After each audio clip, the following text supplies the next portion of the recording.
Back to focusing in on this A. Last time we left off on the 3-note away minor third, so that's where we'll pick it up this time, remembering that the third is a very important interval, it being the defining interval, the distincting interval, is that a word? It's the distinctifying interval of a chord or a scale, because the third is going to be the one that defines when we make a chord, if it's going to be a major chord or a minor chord, and therefore also will be defining if we make a full modal chord, which we can call a scale or a mode. The third is the one that will tell us if it's a minor mode or a major mode. Now note that the minor third here, of course, therefore doesn't come up as often. We haven't been measuring it as readily as we have with the perfect fourth, the perfect fifth, because the perfect fourth and the perfect fifth are more often there in both major intervals and major modes and minor modes.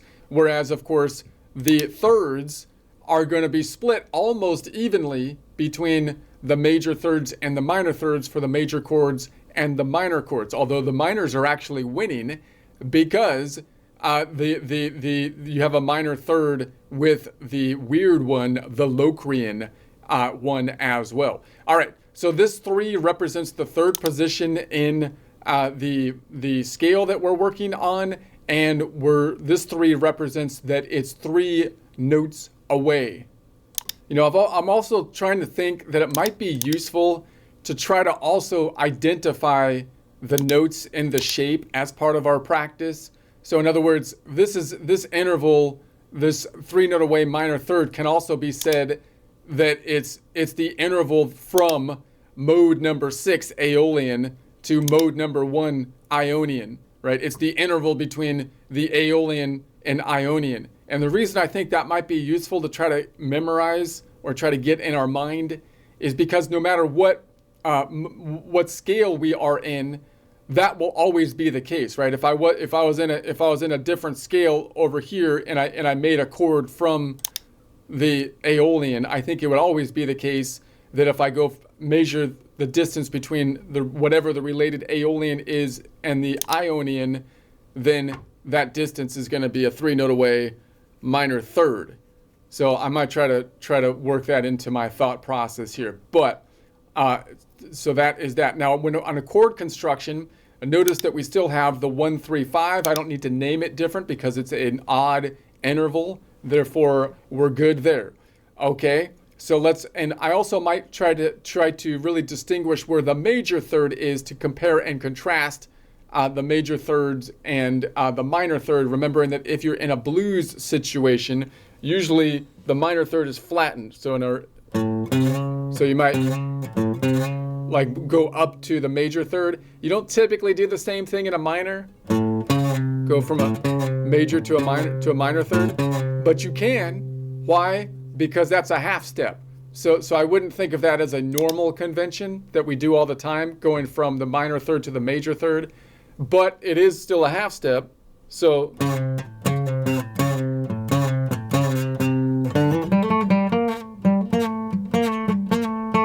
it still works. So yeah, I throw it in there. So anyways, that's going to be, if I go to the minor third, it's going to be 3 notes away here. The major third would be back over here, 4 notes away, and then it would be flattened. Remember, when we're measuring on one string, it's kind of like if I was on a piano, except there's no black notes that are the distinguishing notes, as if the black notes were the same shape as all the other white notes. Then that's basically, like a piano situation, right? So that's going to be that. So we're going to have from A to A. Whoops, I'm on the wrong string. 3-note away minor third.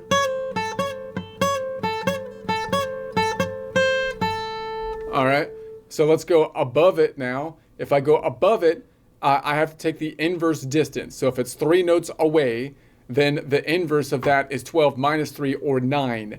So I'm looking above it for a 9-note away distance. So this is the one where a lot of people don't know the distance between the notes or the strings. The distance between the strings is 5 usually, except when we cross the fault line. And remember, when I'm thinking convention, my convention that I'm trying to set my mind in now is when I move upwards, then of course it's when I go from B to G that I cross the fault line. And when I go downwards, of course, it's when I go from the G string to the B string.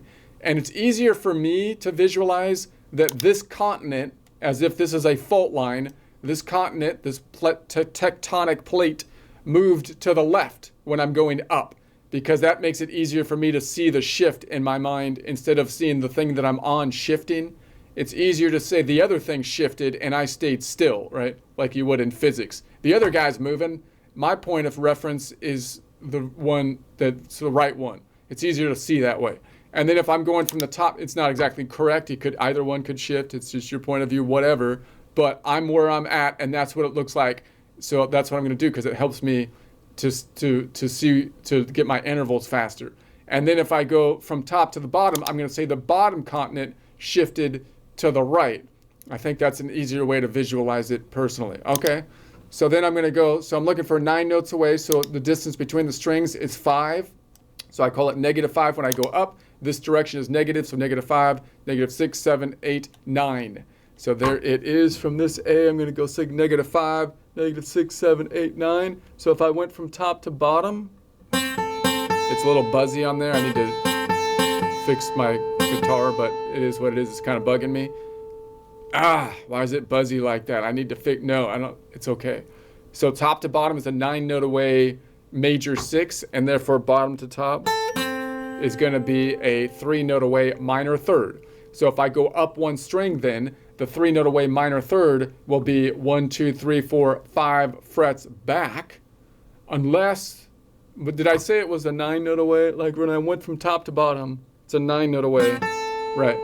Major 3rd, and bottom to top is a 3 note away minor 3rd, therefore. So if I go up 1 string, the 3 note away minor 3rd will be 1, 2, 3, 4 frets back, unless I cross the fault line, which would only happen on this B string, in which case if I was on this A and I went up, it would be over here. Now it's a further distance because here's my root, and here's the tectonic plate, which I'm visualizing shifted to the left.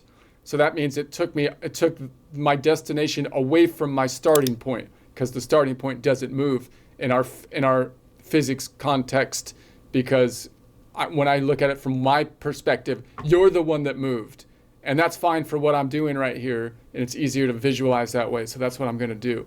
And they're going to say, but I moved. And I'm like, whatever, dude, because I don't care what you think. You moved, and I stayed the same. And then down here, so that's going to be, that means the rule is if I go up 1 string, the 3 note away minor 3rd is going to be 1, 2, 3, 4 frets back, unless I cross the fault line, which only happens on the B string, in which case if I go up 1 string and cross the fault line, the 3 note away minor 3rd is 1, 2, 3, 4, 5 frets back. All right, and then of course, by the way, the major, this was flattened, so that means that the major 3rd would be out here, and then we flattened it back. Okay. I won't mess with that right now. Let's go up to the next one. All right, we're going to go up 2 strings and cross the fault line. I'm looking for a 3 note away major 3rd. Therefore, I'm going above it. Therefore, I have to take the inverse distance, which is 12 minus 3, or 9. There's a distance of 5 between the strings unless you cross the fault line. So it goes 5 to here. But then I cross the fault line, and this tectonic plate shifted to the left, therefore towards the back of the guitar. Therefore, to go a distance of 5, I have to go diagonally. I want to go distance of 5 because I don't want to count in 4s, because I'm not that good at it, even though I'm an accountant, because I use computers, okay? We're not in the Stone Age of, like, you know, the 80s. This is like, we've got Excel sheets here.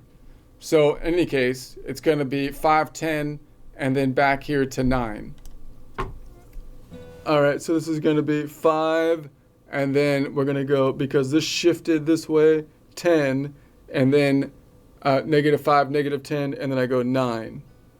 Boom. So it's on the same. So if I went from top to bottom, it would be a 9 note away major 6, but from bottom to top, it would be therefore a 3 note away minor 3rd. Where's the major third then? The major third is going to be out here because we flattened it. So you could try like if I made this is the bar chord because that's the fifth right there. So you could try the half step back or try the whole thing.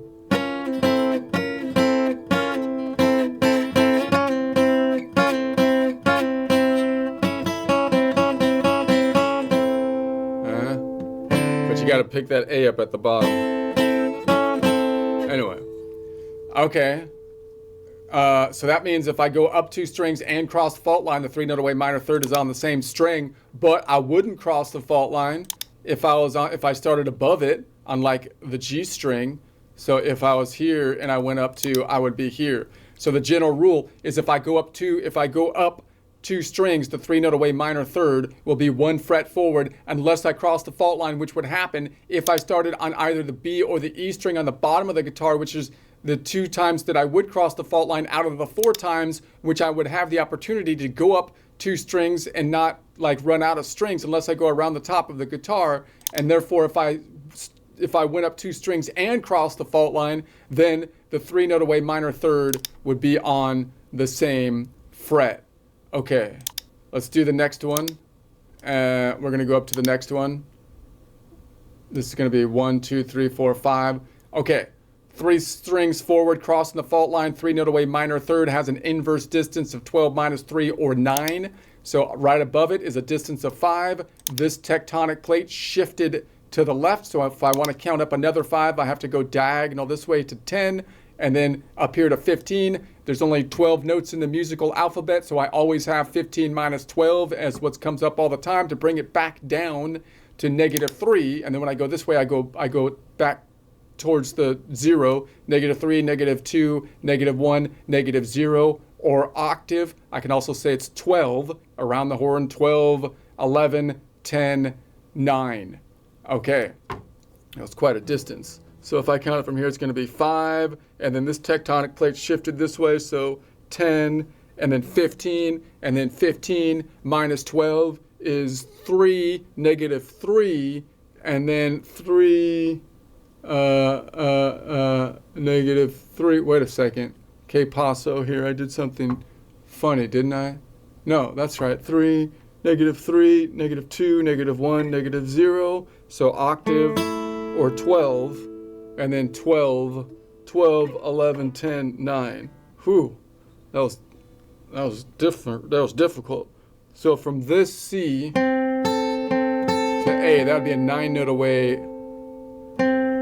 major 6, and therefore bottom to top would be a 3 note away minor third.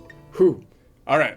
So that means that if I go up 3 strings, the 3 note away minor and cross the fault line, the 3 note away minor third would be 1, 2, 3, 4, 5. 1, 2, 3, 4, 5 frets forward. We don't do that often because that's a bit of a reach, but it's still doable because 5 frets is about as far as you can reach with the hand. But if I didn't cross the fault line, which would happen like here, for example, and I went up 3 strings, then it's going to be 1, 2, 3, 4, 5, 6 frets forward, which is basically out of reach, which also means it's going to be 6 frets back. So that's the one that's kind of we don't use most likely all the time because it's a bit of a reach on that one. So we're going to say if I go up 3 strings, the 3 note away minor third is going to be 6 frets forward, which means it'll also be 6 frets back because it's right in the middle, unless I cross the fault line, which would happen on the bottom 2 strings, the B and the E string, which are the 2 out of 3 strings. I could actually still go up 3 strings because I have room to do so. So if I went up 3 strings and crossed the fault line, the 3 note away minor third will only be 5 frets back because this tectonic plate shifted to the left, bringing the root destination closer to my root position. Okay, let's go to the next one. We're going to go up here. So we're going to go up 4 strings, crossing the fault line. We have a 3 note away minor third has an inverse distance of 12 minus 3, which is 9. So a distance of 9. So we're going to say 5 going here, and then this tectonic plate shifted to the left, so we go diagonal to get to 10 here, and then 15, and then I'm going to bring it back down because there's only 12 notes in the musical alphabet. 15 minus 12 is -3, plus another 5 is going to be 8, and then going this way brings it up to 9. All right, let's try that from the bottom here. So I'm going to say this is going to be 5, and then this move this way, so 10, and then 15. So 15 minus 12 brings it back down to -3, plus another 5 is going to be 8, and then 9. Boom. So this C to A would be a 9-note away major 6 from bottom to top. Therefore, would be a 3-note away minor 3rd. So if I go up 4 strings, I will always cross the fault line because I can't go up. If I started above the fault line, I don't have enough strings to go up. That's why. So if I go up 4 strings, I always cross the fault line, and therefore the 3-note away minor 3rd will always be 2 frets back, baby. All right, let's go up to the top one. Now, if I go to the top one and I'm on the bottom string, what am I going to do? I'm going to cheat, right? I'm going to cheat. It's not really cheating because it's like I just know a different way to do it that's easier. So I'm going to do it that way usually, where I'm going to say, oh, a 3-note away is right there on the bottom string. If it's on the bottom string, it's the same as on the top string, right? But let's count it out just because we want to practice our counting. We're looking for a 3-note away minor 3rd, and so we have to take the inverse distance, which is 12 minus 3, which is 9. So right above it is 5, and then because this tectonic plate shifted to the left, we have to go 5, 10 this way, and then 15. 15 minus 12 is -3, plus another 5 is 8, plus another 5, which we don't often do unless we go up 5 strings. 8 plus 5 is 13, which I could bring down. 13 minus 12 is -1, bringing it down to 0, or 12. 12, 11, 10, 9. Wow, that was a distance. Let's try to count it without the cheat sheet. So it's going to be 5, and then this shifted this way for 10, and then 15. 15 minus 12 is going to be -3, plus another 5 is 8, plus another 5 is 13, but there's only 12 notes in the musical alphabet, so 13 minus 12 is 1, and then I can bring it, and then 1, I bring it back to the octave, which is 0, or 12, going around the horn, 12, 11, 10, 9. Or I could have been at 13 here, right? When I was at 13, instead of bringing it down to 0, I could have said 13 down to 12, right? 11, 10, 9, if I want to think about it that way. But I like bringing it back down to 0 these days. That's how I think is the easy. Every time I'm over 12, I just bring it down. I bring it down, subtracting 12 from it, which only happens if I get 15, or possibly very rarely if I'm traveling distance of the whole 5 strings, you get to that 13. 13 minus 12, 15 minus 12, that's all you need, because you're always going to hit 15 and 13 if you count it up that way. Any case, if I go from top to bottom, that would be a 9-note away major 6, bottom to top, therefore, would be a 3-note away minor 3rd. So if I go up 5 strings, which is rare to do, I will always cross the fault line, because I can't go up 5 strings without crossing the fault line. I got to go into 2 tectonic plates. I can't stay on the same plate. I have to go to a different territory and be a stranger in a strange land. And that means that if I go up 5 strings, the 3-note away minor 3rd will be 1, 2, 3 frets forward. Now, just to note that the same string is up top, right? So if I thought about going around the horn, you could do that, but you have to repeat this string. So if I was on this string would be repeated just from, I'm not looking at octaves, just from like if you're going around in a circle in terms of the notes. And then if I went below this string, right, just to measure below it, remember I wouldn't have to take the inverse distance. It wouldn't need to be a 9-note. It would just be a 3-note away minor 3rd, distance of 3. 5 is right below it. So 5, 4, 3. So that's the normal distance we're used to for a minor 3rd. If I go down 1 string, in other words, the 3-note away minor 3rd will be 2 frets back unless I cross the fault line, which in this case going down would be if I start on the G string, right? If I was on the G string and went down, then because I'm thinking about this as my focal point, then I'm going to be thinking that this tectonic plate is the one that shifted to the right. So what happened? It closed the distance, right? I'm looking from the perspective of where I am isn't moving. The thing that I'm looking at is moving, not because that's necessarily true, but because it works for what I'm trying to figure out, and it's the easiest way to visualize it, right? So I'm going to say this, and right, because I think this earthquake analogy is the easiest way to visualize it. Maybe that's because I'm from California and I have an earthquake mind or something. If you want to think about it like a hurricane or something, a typhoon, the typhoon moved this way. I don't know, but I feel like the earthquake tectonic plate thing, we all live on tectonic plates. So it's not just me because I live in California. I feel like everybody can like relate to the tectonic plate thing, even if yours isn't moving. Okay, any case.